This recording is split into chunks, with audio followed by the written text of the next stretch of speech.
I got my notes too. Shh, we're on air.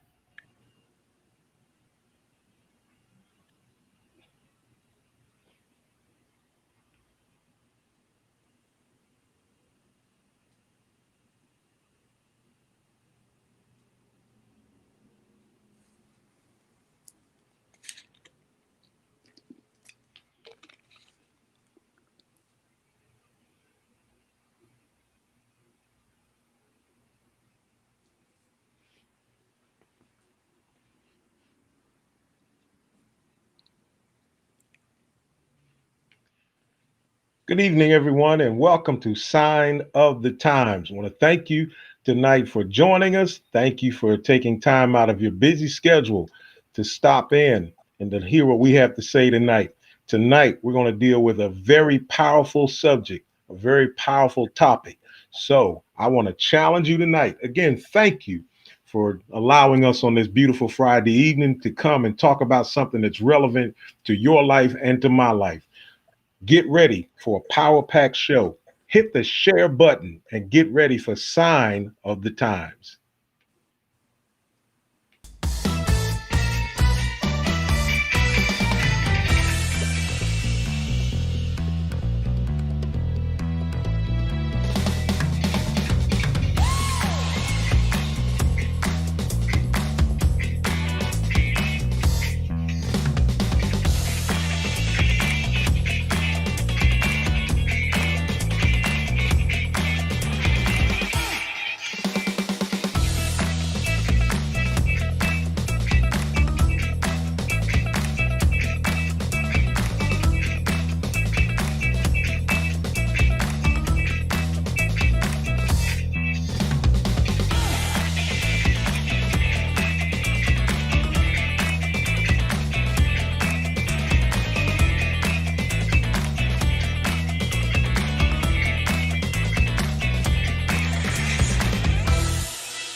All right. Once again, thank you for joining us tonight for Sign of the Times. Thank you for those of you that are watching, whether you're here in this state where I am in North Carolina. We have some that are watching all the way from Ohio, Pennsylvania, Florida, Georgia, as far west as Oakland, Los Angeles, wherever you may be.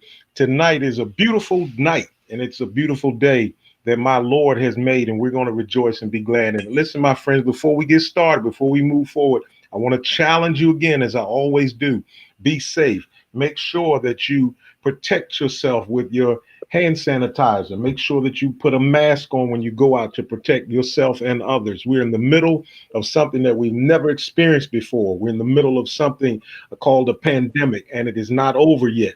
Numbers may be declining in some areas, they may be rising in other areas, but keep in mind that the ball game isn't over. I think it was Governor Andrew Cuomo of New York that says, although things are looking good, it may be halftime, but the game isn't over yet. We're going to win, but we just need to continue.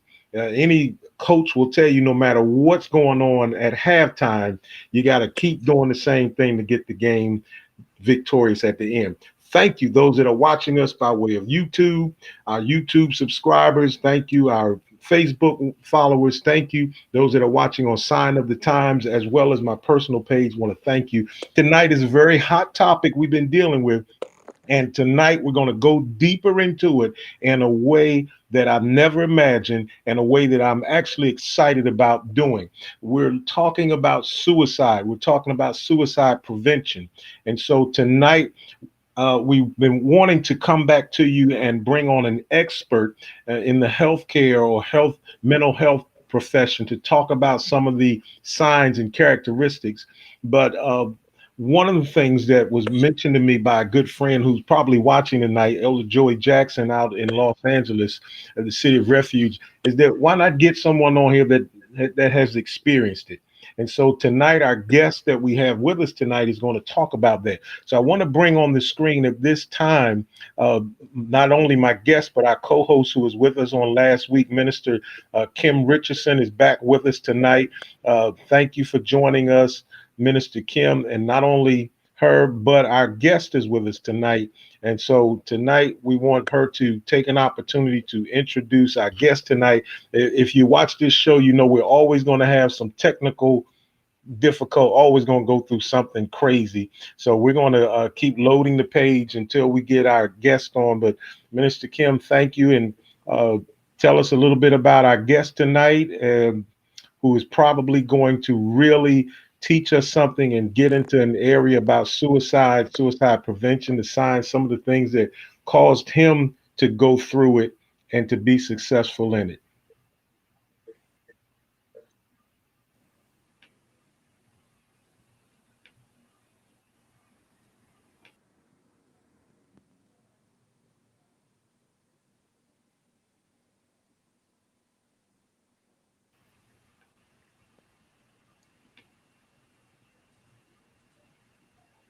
Can you hear me, DeMarcus?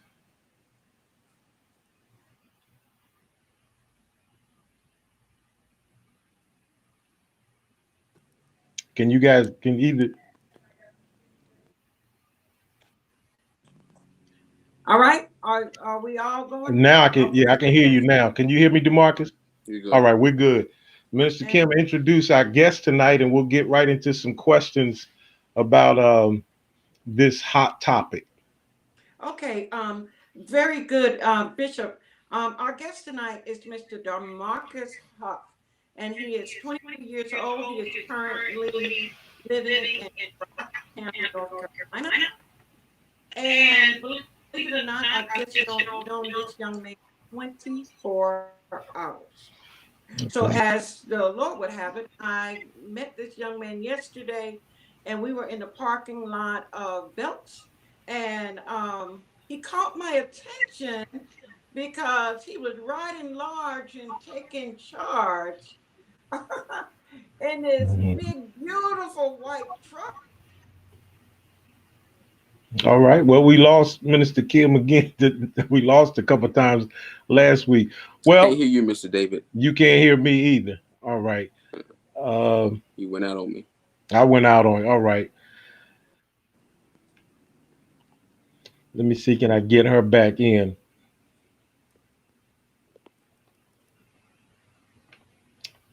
Just one second. I'm gonna reload. Hello, I'm back. And we're back, but we just need to do a little bit of reversal. But I'm going to All go right. Can you hear me now, DeMarcus? I can hear you All right. perfect. All very good. right. Well, let's get right into it. DeMarcus, we got that beautiful introduction from Minister Kim.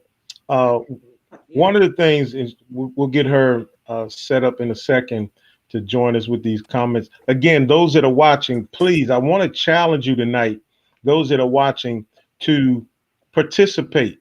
Hit the share button. Not only hit the share button, but I want to challenge you to to pose your questions and comments. DeMarcus Huff. Yes, sir. Uh, DeMarcus Huff. I like that name. We talked about that name. He's got a good name. One of the myths that we discussed a couple of weeks ago on the show about suicide is we talked about a double myth. Number one myth is that it does not apply to people of color, and that's not true.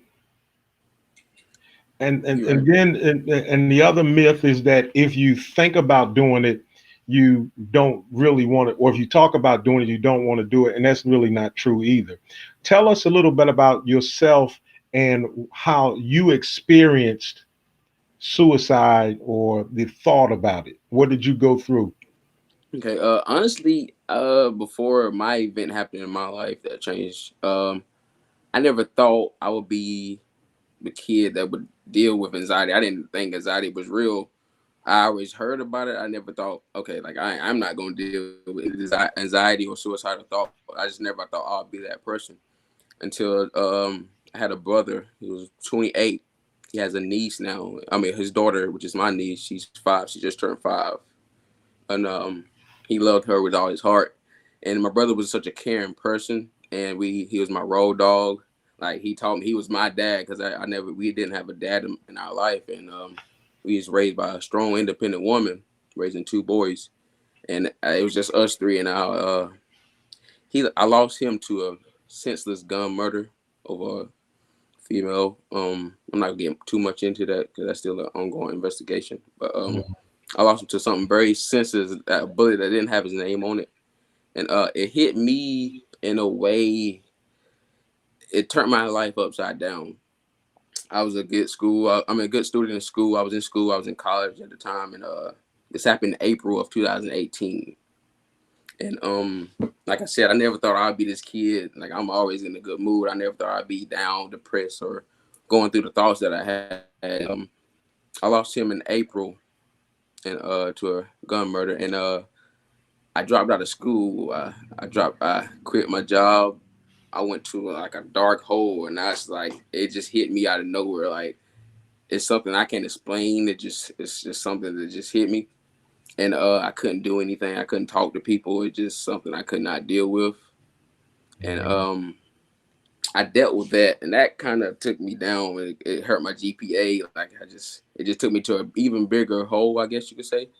And so I'm dealing with friends, and it took me to a road that I didn't think I would go down. It took me to drugs. I was doing things that my mom did not raise me up to do at all. And it just took me somewhere. I wasn't going to church. I was on the choir, and I just fell out of things and just didn't have no energy at all. And I was trying to talk to family members. It's like you can talk to family, but sometimes family's not always there like they should be.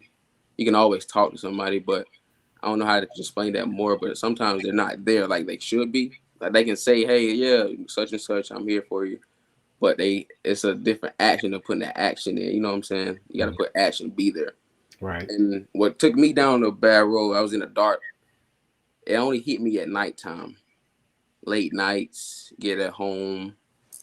And it's just something I couldn't deal with. And my main question was, why my brother? Like, why did he have to go? And why that? And that took me to a dark spot in my mind. Like, I wanted revenge. Like, I don't think this way. I wanted revenge. I wanted to go out and kill somebody. That's what I was at. I was running around with a gun in my car, like a gun that I did not have. That's not mine. I had it with me because I asked somebody for it. But I was just doing things that would just probably would have me up kill or having somebody else kill. And it just took me somewhere. And I'm glad I'm not in that position. I'm glad I'm still here today to tell someone else or tell this story. And God has blessed me in my life, and I just want to be. When Miss Kim approached me. She was like, she said she had a talk show, and I was like, wow, like, God works in mysterious ways. And I told her it feels good when I talk about the things. It feels good to let things go, no matter who's listening, because you never know who's listening, because you might touch somebody. And I told her I'll be happy to do this. And I thought about this all night, and I just wanted to let people know it's always something good out of your struggle, out of your pain, and something good on the other side. You might not see it. I didn't see it at all, because I thought, man, I was in a place where I was ignoring family members, like my family. I was ignoring calls, texts. Like, I just wanted to be with nobody. And my brother was and the last thing he did before he died was help people. He always helped people, but the last thing that he posted, the last thing that he physically posted online was him helping some homeless people. And and that hit me in the area where, like, I just watched this video over and over. I just kept watching over and over again because I didn't know what to do. At this time, bills started coming. My mom went through a little dark time. She had time to lay it off of work, and it kind of dwelled on her because a parent doesn't want to lose a child. And that, I think that hurt me more, seeing her down, because my mom loved to cook. My mom's a good cook, right? She's a great cook. And seeing her not cook for me, and I, like, coming home, no food on the table, that just killed me. Like, I was like, something has to go. Then it was a night. I don't remember the exact date, but I had a gun in my lap. It was probably like 2:30 in the morning. I had just got off. Not got off. I was with some friends. I had just got in, and I had a gun on my lap, and I was just sitting here, and I came in, took my shoes off. I didn't take nothing. I just took my shoes off, and it just hit me. Something just hit me like, you're not, something's wrong. You're not on the right track. And I kind of heard my brother voice something that he would say. He's like, you got to get on. You got to get on it. He loves saying, you got to get on it, bro. You got to get on it, because the choices that he made in life, he didn't want me to make. He was there, like I said, he was my dad. He played the dad role in my life, and he was telling me things. I just heard his voice. He was like, just keep going. And I promise you, Mr. David, I haven't told my mom this. She still don't know this to this day. I was this close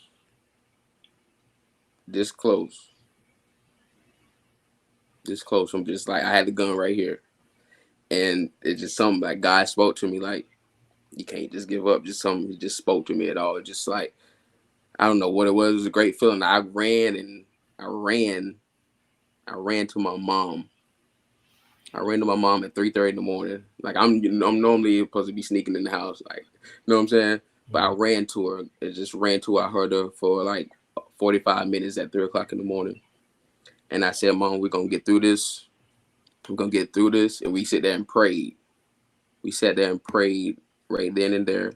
I said, just something just hit me.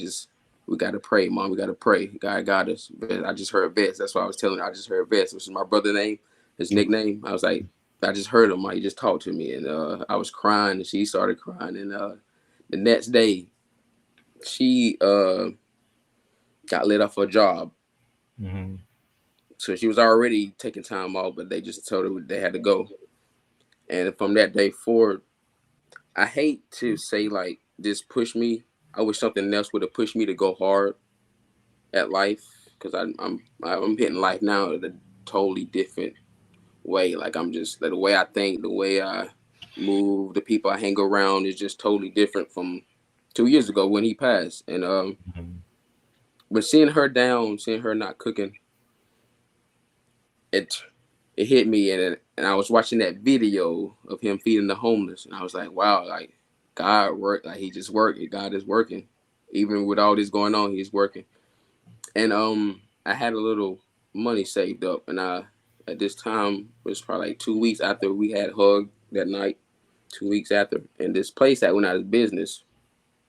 It was a Wing Queen place, and I was talking to some friends, and they was like, bro, they was there for me. They was there for me.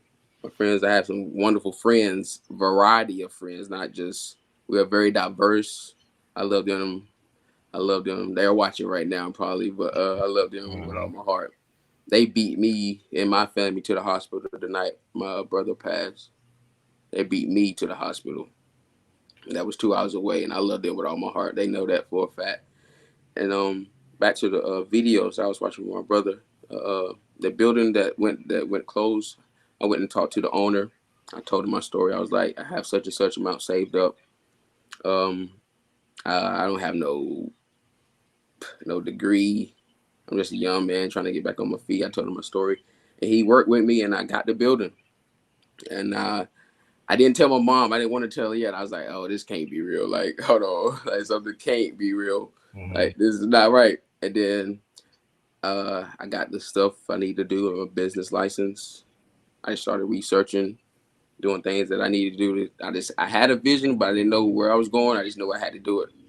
Mm-hmm. And I got it, my business license, EIN number, stuff like that, situated. And then I came home. I told my mom, I said, we're opening up a restaurant. All right. You see me? Okay. Yeah. She was like, what are you talking about, boy? And I was like, I got something for you guys. I was like, God, he got us. God's got us. And I showed her, I drove her down to the building, opened the building for her. I was like, this is what we're going to do for Vest. I don't know how we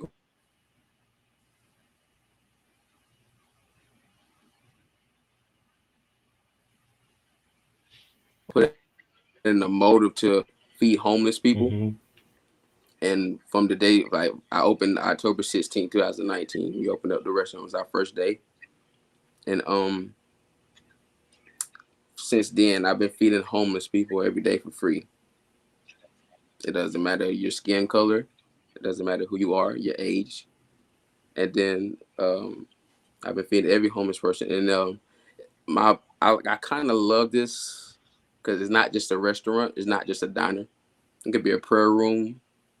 It can be a study room for some kids that I have. It could be anything. Like anything is not just not a restaurant. It could be a church. It could be anything that it could be anything someone needs it to be. And I love it. Like I'm in a process now of trying to get a student center built in Rockingham, North Carolina, which is where I'm from. Okay. And I say that to say a lot of people, God has been blessing the restaurant. I'm gonna say that God has been blessing us even during this pandemic. He has been showing us signs, and he's been blessing us. He's been sending a lot of blessings in. And a lot of people get blessings and take them and go far away from it and don't want to give back.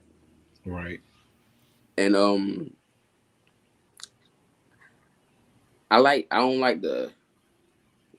don't know. I like this talk about the reality of things. Some people don't like to face reality. And there's a lot of kids my age that are beefing. That's what the young people say, beefing with another brother our age over another girl or over money or respect. Not even respect, or clout is what they say, or whatever, who people know you. And I just try every day you can do something else out here. You don't have to do other stuff.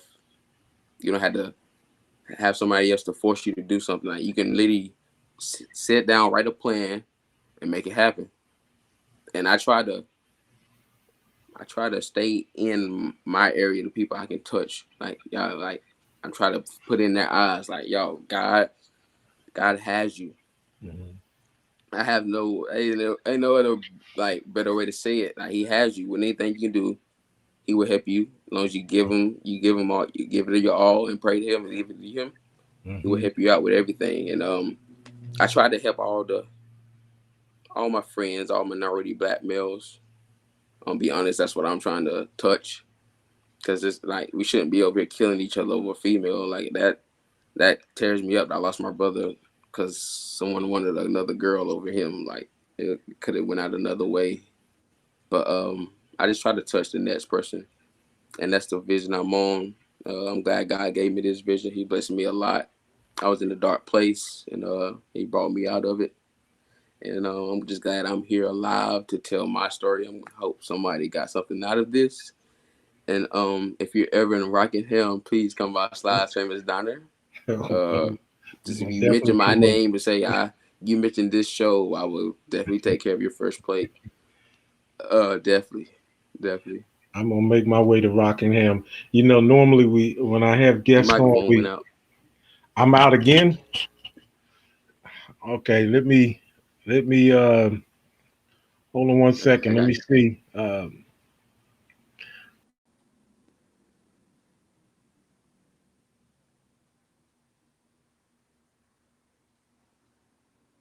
All right. Can you hear me now? I hear you now. All right. Normally I have guests on and we talk and we kind of, we go back and forth. But I'm going to tell you, man, your story was powerful. I'm sure everyone that's watching would agree. To hear that story, it not only pulls at the heart, the emotional side of us, because, we could feel your pain, but yet it's inspiring that even in the midst of your pain, you took something and you did something with it. You didn't just take it. Now, my question to you, and I lost him, and I'm sure he'll pop back in a second. And while we're waiting on him, please, those that are watching, hit the share button. He's popping right back in. Hit the share button, because we need for this to be seen. I want to say this not because I'm on this show, not because. Can you hear me, DeMarcus? Can you hear me? All right, I can't quite hear you, but we've been running into this problem all night. Normally, whenever we have a good show, we run into these technical difficulties. we're gonna work on getting a better platform so we don't have to do this. Um, we're gonna get it. Yeah. We're gonna work on this so that we don't go through all these technical. But I would say I want to say this before I ask you a question, and I mean this from my heart. What you just said tonight, what you just spoke, and I'm sure those that are watching, if you agree with me, hit that little thumbs up or hit that heart. If you agree with what I'm about to say, what you just said tonight is something that needs to be heard across this nation. That testimony, that story, not because it pops back, not because it pulls at your emotions, but because of the concrete foundation of what you said and the things that you said. I think it needs to be heard all over this country by to young men and young women everywhere, and to older men and women everywhere. Because what you said, man, was that you hit rock bottom. If you only knew how many people would be touched to hear you say, "My mom didn't even know that I had this thing this close." That's powerful. Now, I want to ask you something, and those of you that are watching, if you would like to say something, please put your comments to Demarcus in the chat, and we can definitely let them know how you feel. We can read them, or if you have a question for them, we can do that. One of the things that you mentioned early on in your talk, you said that the problem was you wanted you needed to talk. And do you think that that's one of the problems with young people? Because there are a lot of young people, especially in the African American culture, where we have so much what is called black on black crime, but we just have so much domestic violence. We have so much violence, period. We have so much senseless shootings. There are a lot of people that lose loved ones. You lose a brother, you lose a sister to a stray bullet, and all of a sudden you hit rock bottom. Because one thing about our culture and our community is the foundation of our community is that family unit. And when you break my family unit, you really pull something away from me. And you hit rock bottom when you lost your brother. And there may be someone that's watching that can relate to losing a family member, and it hit you so hard to the point where you just wanted to say, "I'm done." And you mentioned not having someone to talk to. How important do you think it is to be able to talk about how you feel at that lowest moment? It's very important now that I went through it. Then, because I could have talked to someone then, but I think men or Hmm. as young men, we try to hold everything in. I found myself holding everything in now. Hmm. I'm on here talking to people that I don't know. You know what I'm saying? And it Hmm. feels good to be able to do this because I went at a point where I couldn't do this. I couldn't talk to them. I couldn't talk to my own mama. Like Hmm. I couldn't, and that's my best friend. That's to be the first. That should be the first person I go to. And Hmm. I think we try to hold stuff in and don't really realize how good it would feel to let things just go and just let it off your chest instead of trying to hold things in. I think that's the hardest thing. And another thing is that might tie down to it is like household, like I'm gonna be honest, like I try to talk to older people, like older generations, to try to speak more to young people. Like I feel like the older generation gave in hope, and the young youth we are had them crazy from what we see. And like y'all was growing up like Jim Crow Hmm. era. We're Hmm. growing up in Right. cyber warfare, like Right. all these computers. Y'all didn't have none of this, and I think we need to talk to my Right. aunts, uncles. Like we need to have a conversation, like what we're going to, like what we are going through, because y'all didn't have these things when y'all was coming up, Hmm. and that's why I think that kind of ties into where we try to hold things in because we don't know who's gonna talk about who's gonna talk about you or Right. Right. who's gonna spin this around because a lot of people will take something that you gave them and twist it and try to, you know what I'm Hmm. saying? So I think that's what try to keep people from or try to hold things in. So, are you saying that it's a trust issue? Yes, definitely. Mhm. Yeah. How do you feel? What do you feel is? How do you feel about? You mentioned the next generation. About the next generation of males. Are there any males role models around that you can, talk to? And how important it is that? How important would that have been in your life? Well, I did have one. I had one person that I ran to. It was my pastor at the time. Well, he's always my pastor. He's Dr. Lamont Johnson, Mhm. and he was in me and my brother's life since Mhm. 2000 and probably like 8 or 7. So he's been in like life for about 10 years, and he was my go-to. He's a person that he's the person that I probably told things to that my mom didn't know. Mhm. So I would say I did have someone there, Mhm. but like I said, we're men. We try to stay strong. Like we don't want to. You don't want people thinking certain things about you if you say something to a certain person. Mhm. So the trust issue is one of the men's, but I think that we need to definitely have a men vision or men something Right. that we can see to base off of. Like me and my brother, I learned everything I know is from a strong, independent woman. And was And going to be my next point or question because Minister Kim has, what made you know it was safe to talk to me. But do you think that we, as men, as young men, we feel safe talking to a woman, but it's important that we have and I hate to get into this topic because it's opening the can of worms about yeah, fatherless homes. yes, sir. Like dads are not being real dads. And I don't know. You have any children? No, sir, I don't. Well, Okay. I do. I take my brother's daughter as mine, so I Okay. look at her as Right. my little girl. Yeah, hmm so And so you need to be there for her. And yeah, so it's teaching me. right. And it's important as men that we are there for the next generation. And so what Definitely.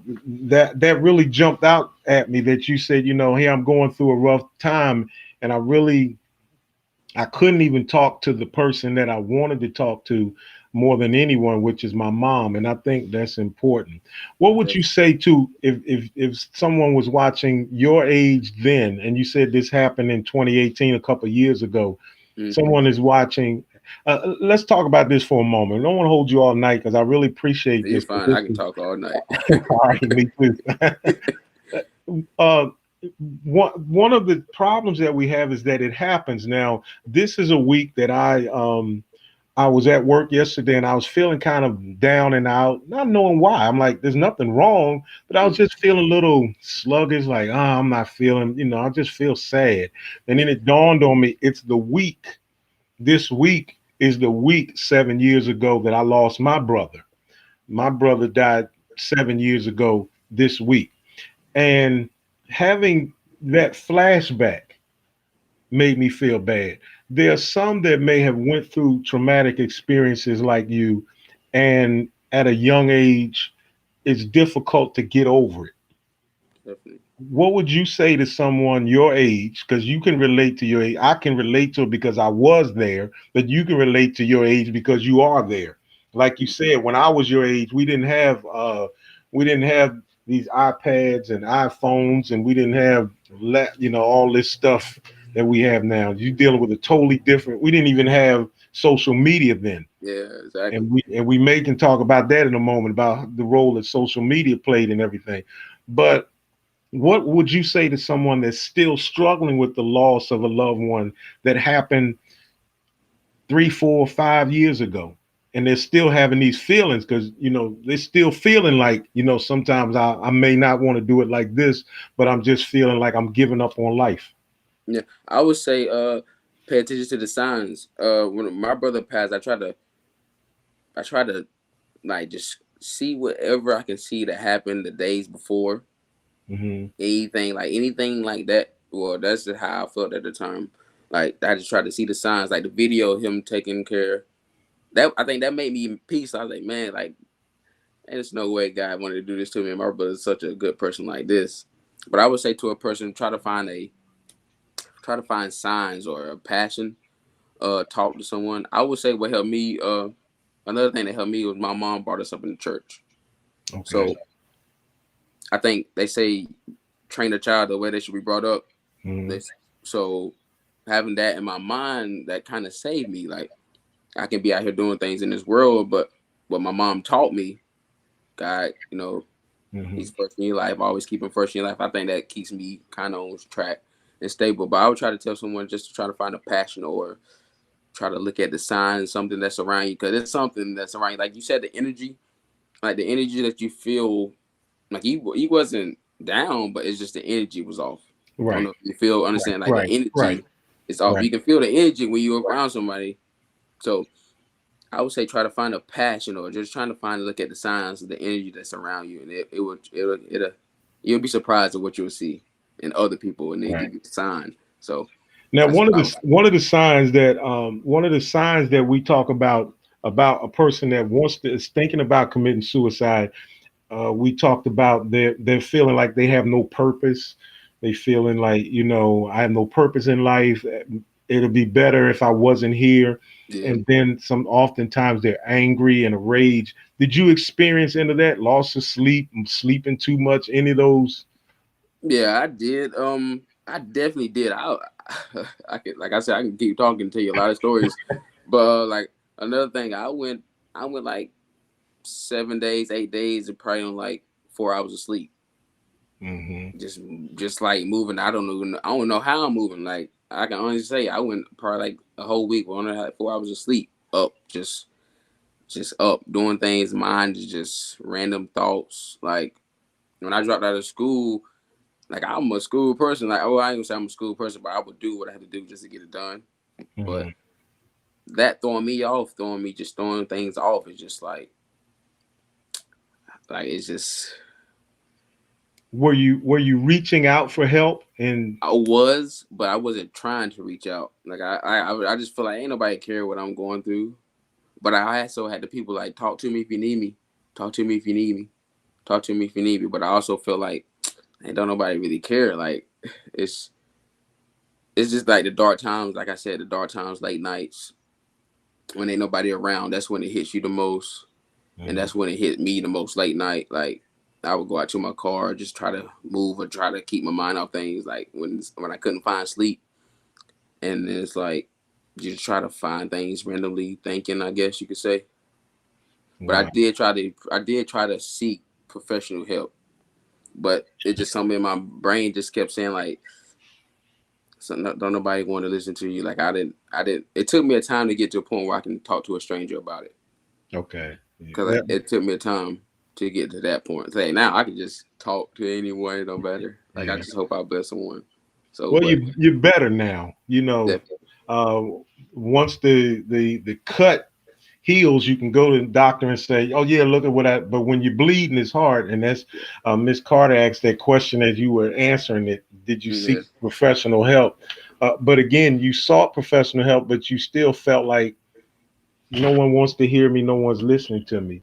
yeah. Cause someone tried to get me to talk to a therapist, and I just never set right with that. Going to talk to someone I don't know.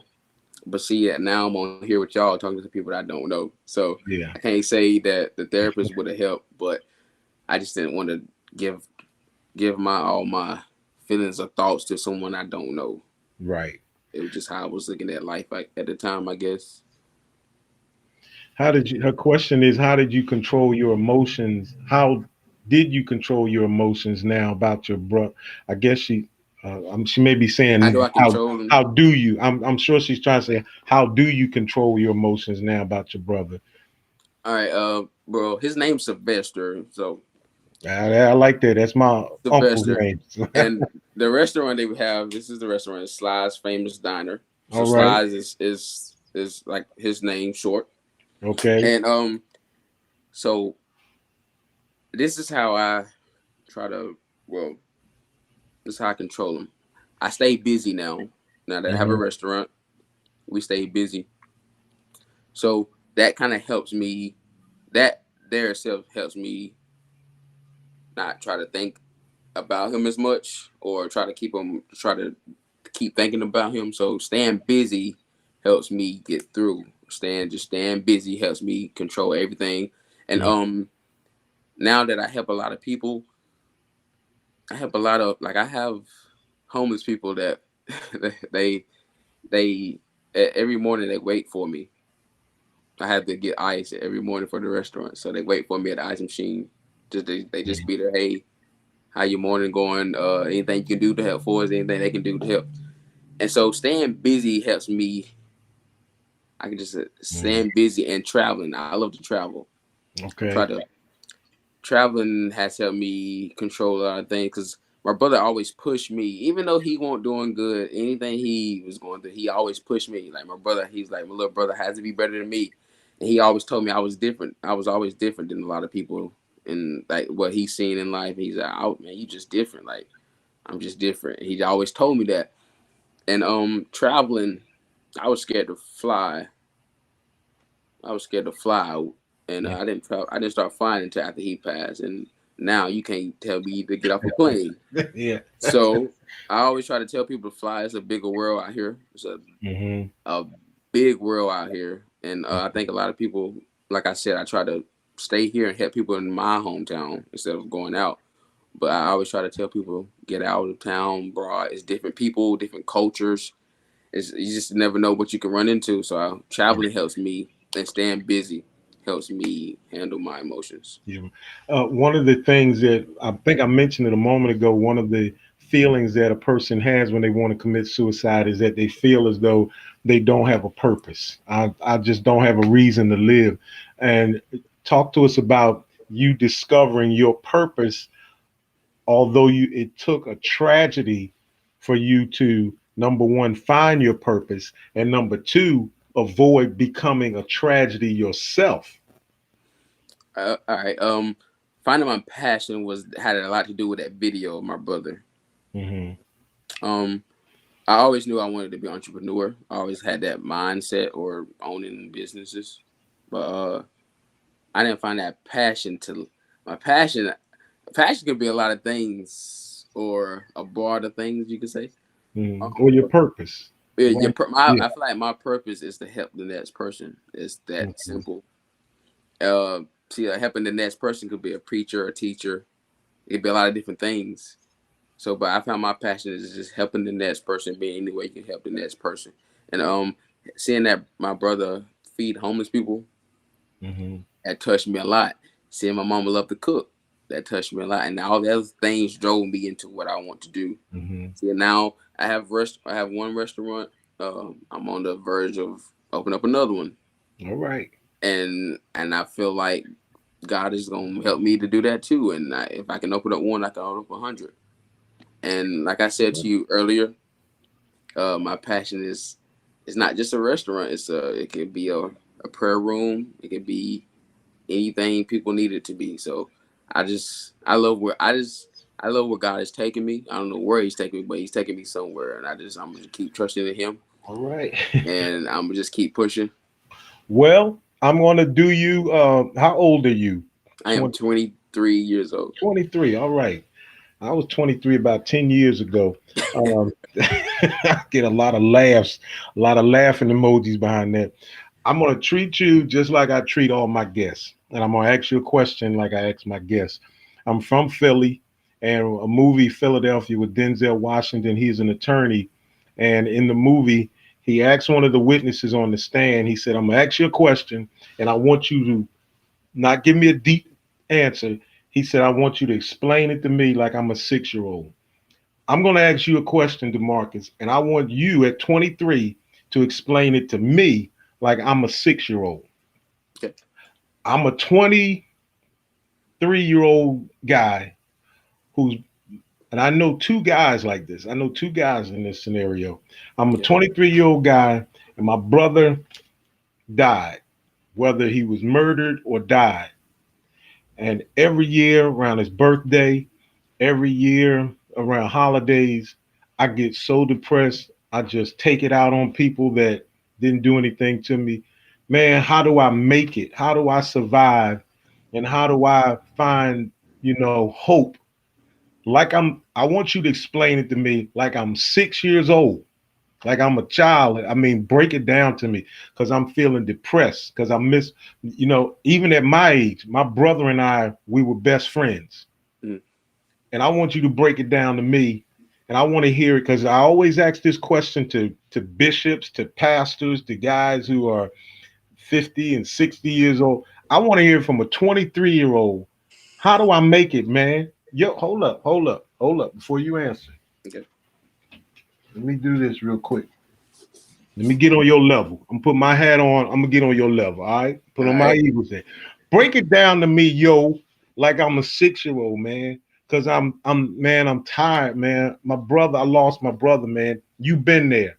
Help a brother out.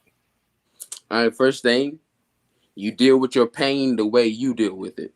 You don't let nobody tell you the way that you deal with your pain. I can't let no one. You don't let no one tell you how to deal, what to do, how to do it. You just do it, and God will lead you through. You trust in the God. Keep your trust in God. He will keep you through. All your negative thoughts will be there, but they will go away soon. And just keep your trust in God, and that's all I would say. That's all I would say. Trust in God. You said How do, break it down simple. yeah, how do I trust in him? I mean, because right now I can't go to church like y'all go to church because churches are closed down. What do I do, man? It hurts. I hear people. I don't have anybody to talk to, and I got a girlfriend, but she don't understand. And sometimes I find myself being angry with her, and it ain't her. I miss my brother, man, or I miss my mom, man. I miss my grandma. It just hurts, and I don't even want to be here, man. Um, And you made it, and you made something. You took his memory and you built on it. Can I do that? you definitely can. You can do anything your mind. You put your mind to. Your negative, like I would say, your negative thoughts is gonna be there. You got to face it. That's like facing reality. They're gonna be there.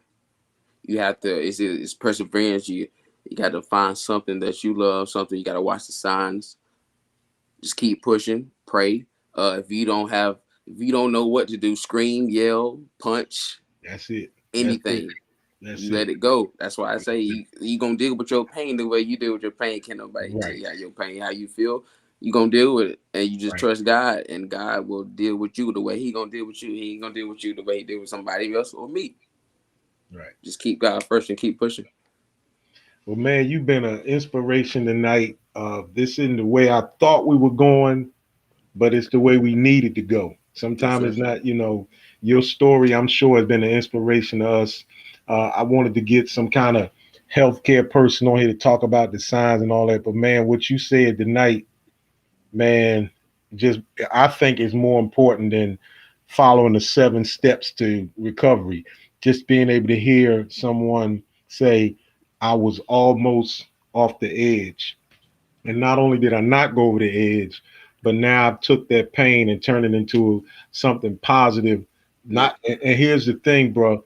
Not just for you. You turn it into a positive for somebody that doesn't even know your brother. That homeless person doesn't even know Exactly. your brother. Yeah. Exactly. Yeah. I never met your brother. I'm gonna find my way down to Rockingham, bro. What y'all sell down there, man? What Oh, y'all we got got on the that menu? good old soul food for you. Man, Every don't make day is fried chicken, lemon pepper chicken, which is baked. okay. Tuesday we have pork chops. Wednesday our special is meatloaf. Thursday is chicken and dumplings. Friday is fish. And on Sundays we just have a whole Thanksgiving: ribs, collard greens, potato salad. Ooh, Oh, y'all go. Hey, ooh, let me chill. ooh, ooh, it's getting hot in here. Yeah. But yeah, we're gonna keep blessing. Hopefully, Mr. David, I can keep in contact with you. Maybe I can come Yes, back in sir. on again. Oh, yeah, definitely, man, definitely. Definitely. And Yeah. hopefully next time I have something else. Uh, um, Another accomplishment or all something. right, there you go. There you go. Keep setting goals. Keep achieving those goals. Don't ever get comfortable where you are. Don't Yes, ever sir. get comfortable where you are, Never. because there's always someone else that needs your help. Someone else that can learn from it. And I'm not trying to, but what it sounds like you on the verge of doing is setting up a mentor program yourself for young men, Yes, sir. because you know. Now you talking. Because at your age, one of let me pop. I'm gonna pop this up here on the screen. A comment that was made a little while ago. That young man right there. I'm Mm, not sure if you guys can see that. Tyler Lassiter said, "Love what you're doing, coach." He's one. I'm a football coach, and there's one of my players that left and went on to high school, and you know unfortunately, it's not unfortunately, just the way life works. I reach him because at his age, at 14 years old, he's one of my players. We bonded, we're tight. But man, there's something that you can do in his life that I can't do because you're closer to his age and you're more reachable. And so setting up a mentor program, a young entrepreneur program in memory of your brother to say, listen, you can take tragedy and turn it into success. You can, you can do that, man. It can be done. It can be done. And the stray bullet that took your brother's life, there's one thing, and I don't want to get too much into, I don't want to have church, but there's a scripture in the Bible that says that no weapon that's formed against us shall prosper.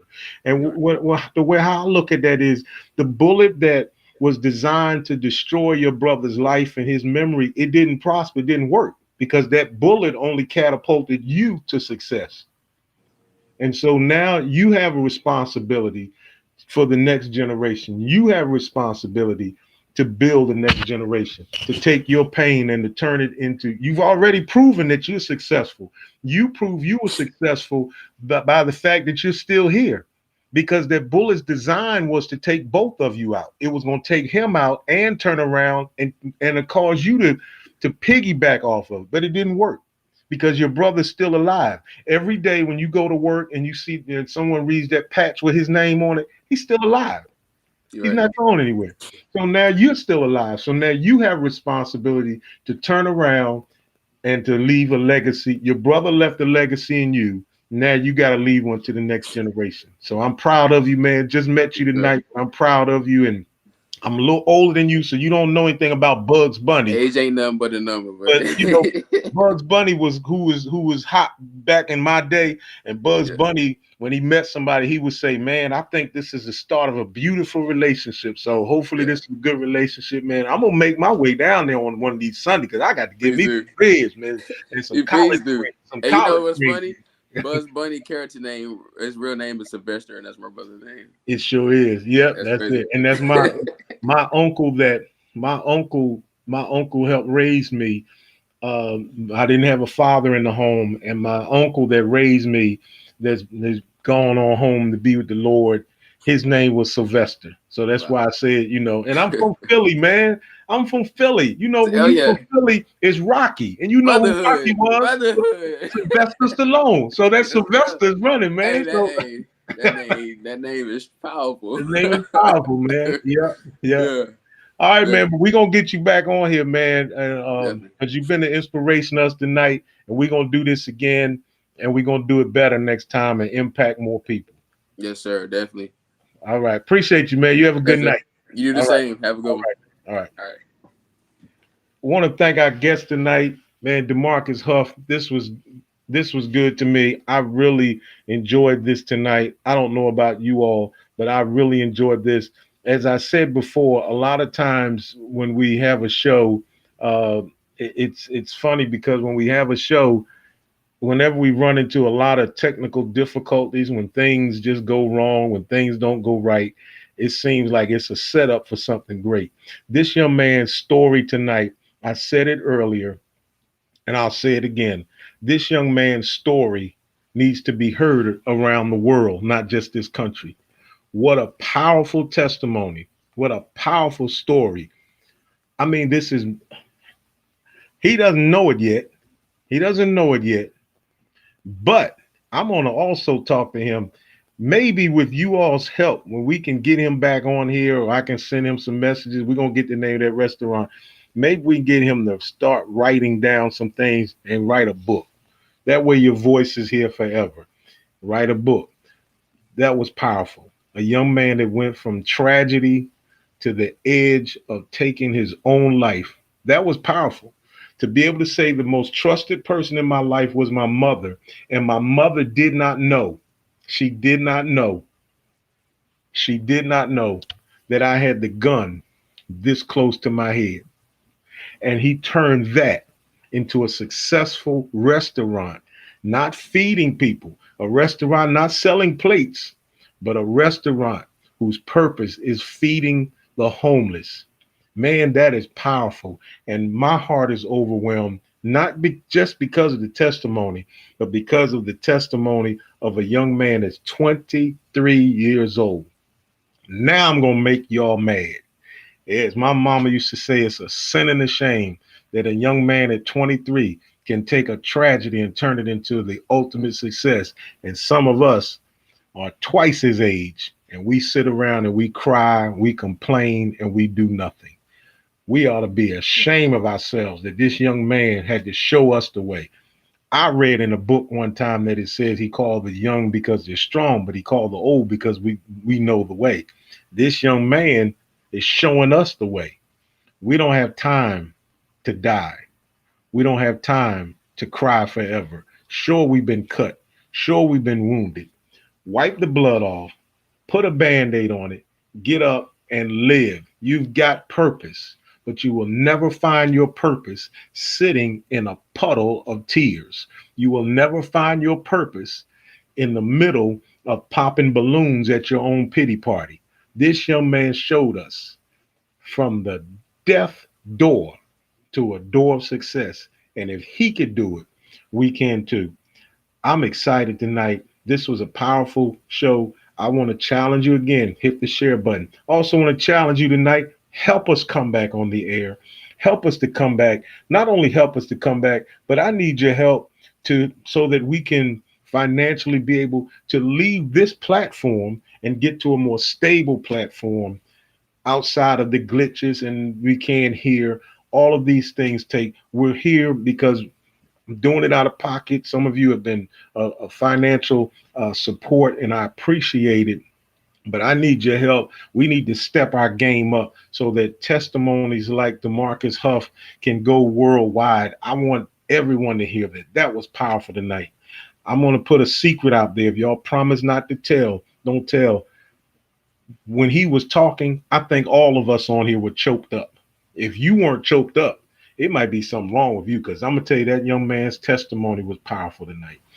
My friends, we got to go. We've been on here an hour, and I appreciate all of your support and appreciate your time and your comments and your questions. We're going to come back to you again more until we pound this subject, because we got to knock suicide. I don't want to go to another funeral of anyone that have committed suicide. And how do we do it? We get guests on here like DeMarcus, who will talk to us and tell us, I went through it. And if I can survive, you can too. And he told us how, by keeping your trust in the Lord. Tonight, my friends, I want to challenge you when you go to bed tonight. I want to challenge you not just to go to fall asleep, but I want to challenge you to look in the mirror tonight, look yourself in the eyes, and ask yourself the question, today, during this day, it may have been a rough day, it may have been a rough week, but did I do something today to work toward my purpose? Or did I waste another day? Don't waste another day. Have a great weekend. We'll see you next week on Sign of the Times. Remember that I love you and there's nothing you can do about it. We'll see you right here next week.